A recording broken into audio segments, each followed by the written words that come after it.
mo ang paghahariin, ang galak na dulot ng iyong pagliligtas, ibalik at ako'y gawin mong tapat. Purihin natin ang Panginoong Kristo. Ito yung mga dalangin ni Hari David na natatakot, nakakaramdam ng pagkatakot na mapahiwalay sa Diyos dahil sa kanyang ginawang pagkakasala. Kaya nananalangin sa sandali na yan, pawiin ng Diyos ang kanyang pagkakasala at muli po siya na kung saan ang sandali na yan ay bigyan ng Diyos ng pagkakataon na makapamuhay ng tapat sa ating Diyos. Amen? Sa harapan ng ating Diyos na makapangyarihan sa lahat. Si Moises po minsan, nung sinabi ng Diyos kay Moises, magpatuloy na kayo sa inyong paglalakbay, pero hindi ko na kayo sasamahan. Dahil baka mapuksa ko lang kayo dahil sa katigasan ng inyong ulo. Narinig niyo po yun? Amen. Pero si Moises, nung sandali na yan, hindi siya pumayag na kahit yung mga Israelita matigas ang ulo at sabi po ng Diyos, kapag sinamahan ko kayo, baka mapuksa lang kayo lahat. Pero si Moises sa kanong sandali niyan, hindi pa rin siya pumayag. Kahit matigas ang ulo ng bayang Israel, si Moises ay namagitan sa Diyos. Sa kanila ang sabi ni Moises, kung hindi mo kami sasamahan, huwag mo na kaming alisin dito. Amen. Kasi kung kami maglalakbay na hindi ka namin kasama, mapapahamak din naman kami. Amen? Amen. Kaya si Moises, makikita po natin, bilang isang tao may pagkukulang din, takot siya na ang buhay niya ay mapawalay sa Diyos kasi nakikita niya kung ano ang magiging kapahamakan ng isang tao hiwalay sa Diyos. Purihin po natin ang ating Panginoon ay sa Diyos. Malakas sa patuloy.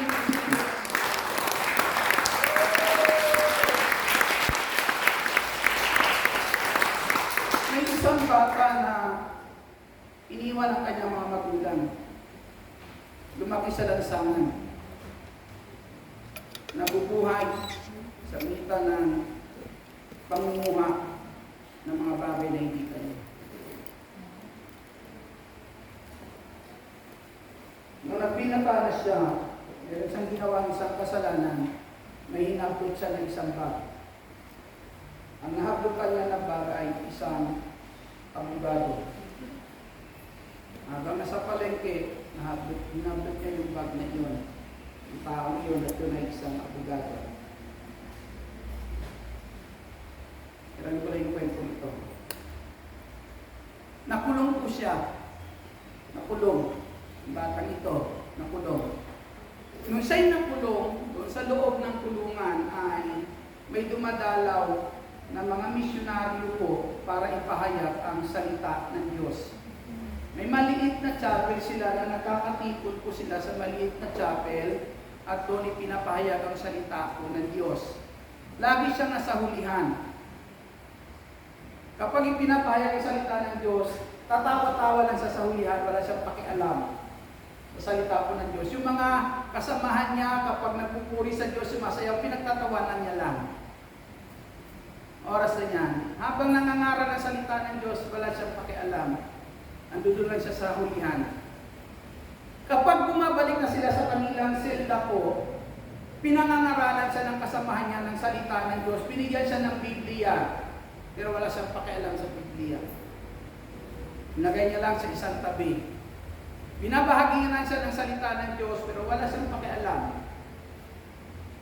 Sa tuwing mayroon pong pag-aaral ng salita ng Diyos, andun lang siya. Sumasama siya kasi wala siyang magawa. Kasi kinakailangan nila, yung buong sa selda nila, kinakailangan pumunta po sa lugar na yun para makinig ng salita ng Diyos. Andun lang siya. Tinatawanan na yung preacher. Tinatawanan na kinukulit yung mga kasamahan niya nakikinig ng salita po ng Diyos. Pagdating po sa kanilang selda po, meron pa rin siyang kasama na kung saan pinagtsatsagaan siya na kung saan ay ibahagi ang salita ng Diyos para lang na kung saan kumilala ang bata na ito sa Diyos.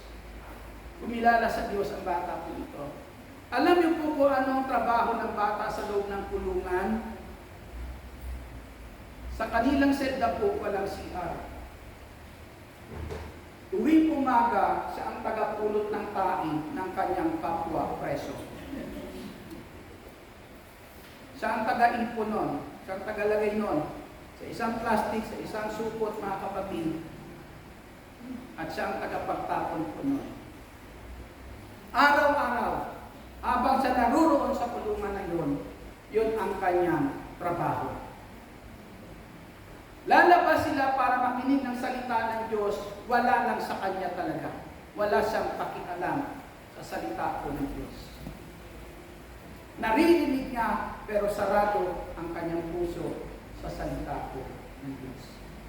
Pagdating ulit sa selda po nila, ang isa niyang kasama, hindi siya tinatantanan, ibinabahagi ang salita ng Diyos. Dahil makisang walang kamag-anak, walang magulang, walang dumadalaw sa kanya sa kulungan. Walang dumadalaw sa kulungan. Isang araw yung batang ito, nakita niya yung kanyang short, wasak na. Wasak na yung kanyang short na suot-suot. Nung makita niya wasak na yung kanyang short na suot-suot, pakinggan niyo po ito. Ang sabi niya, kung totoo pa man, kung totoo nga, na may Diyos na sinasabi nila, kung totoo ka nga, bigyan mo nga ako ng short. Yun lang po yun. Hindi pa una, damit muna. Damit. Dito sa damit. Nung makita niya, sira-sira ng damit niya, sabi niya, kung totoo ka, bigyan Panginoong Jesus. Kung totoo ka, bigyan mo nga ako ng damit. Kapatid, minuto lang. Pumasok yung kanyang kasamaan sa selda na may dalaw. Nung pumasok yung kasama niya, mayroon po inabot sa kanya na damit at ang sabi, may dalaw ako, nagdala ng damit sa iyo isa. Amen.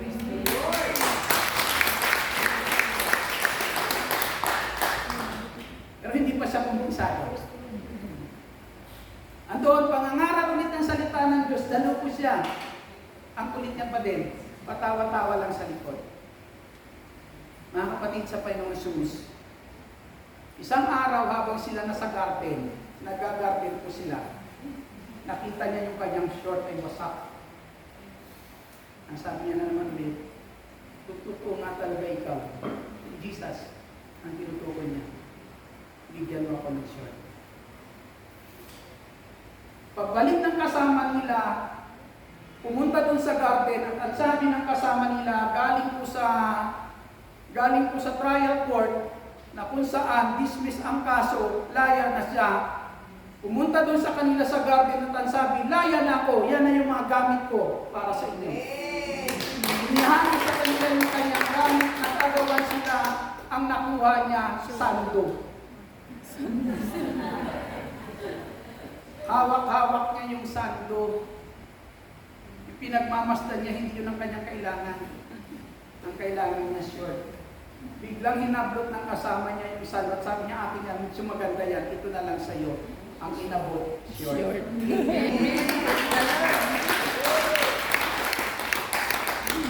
Magmula noon, binuksan niya ang Biblia.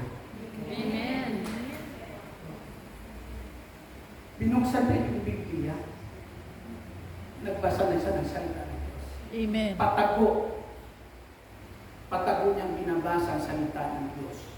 Isang araw, mga kapatid, isang araw, nahuli siya na hindi siya gumagawa doon sa gawain nila, nagbabasa siya ng salita ng Diyos, ng Biblia. Isinumbong siya. Nung isumbong po siya doon sa pinakamayor nila sa selda po na yon, sabi ng mayor, hayaan niya siya. Hayaan kong basahin niya yan para makilala niya ang Diyos. Amen.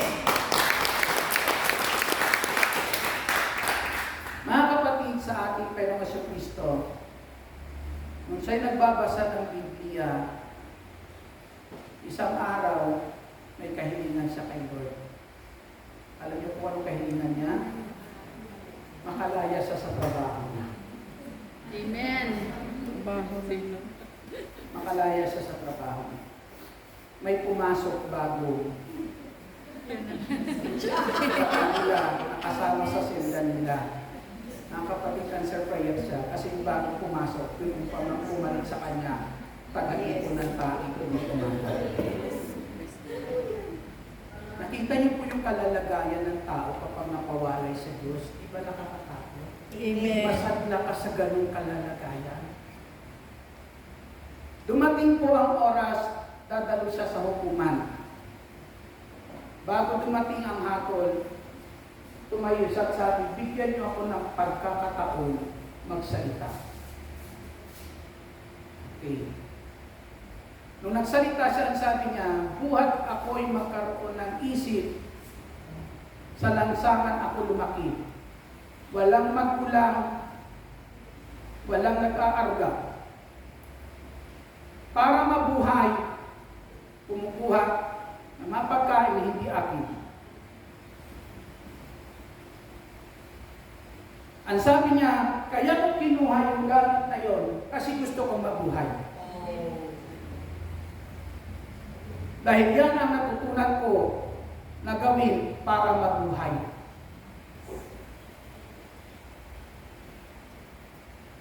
Tapos ang sabi niya, handa ko kahit anong ihapon mo. Amen. Pero ang sabi niya, kung nagawa ko man yun, patawarin mo ako. Nung marinig ko yun ng abogado, na siya pong, nung sandali ko na yan, umaakusa po sa kanya, ang sabi ng abogado, dismiss ang kaso.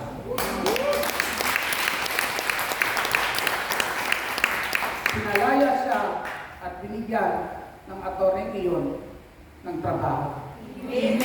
Ang iba niya na rin siya, pinasok niya at binigyan ng trabaho. Amen. Mga kapatid sa kayo ng Jesus, alam ng Diyos kung gaano tayo kasama. Alam ng Diyos kung gaano tayo makasalanan. Pero oras na kinilala mo ang Diyos sa buhay mo. Kapag kinilala lang natin ang Diyos sa buhay ko natin, hindi hahayaan ng Diyos ang buhay mo kapatid ay patuloy masadla sa kapahamakan. Amen. Mahal tayo ng ating Panginoon Jesus. Amen. Ito ang kailangan natin. Salita ng Diyos ang kailangan ng tao makasalanan. Diyos ang kailangan ng tao makasalanan. Mahirap para sa bata, paniwalaan. Pero alam ko natin kung paano pinatagpo ng Diyos ang puso niya. Para Amen. makilala ng batang ito ang ating Panginoong Jesus. Tumayo po tayo lahat.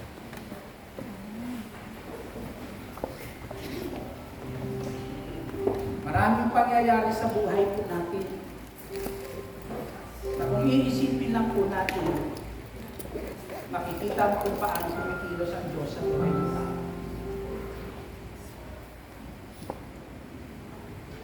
Marami tayong mga karanasan na tila bagamisan ang hirap po natin isipin kung paano natin ang pagtatagumpayan, kung paano tayo nakakalaya roon. Sabali kapatid, isa lang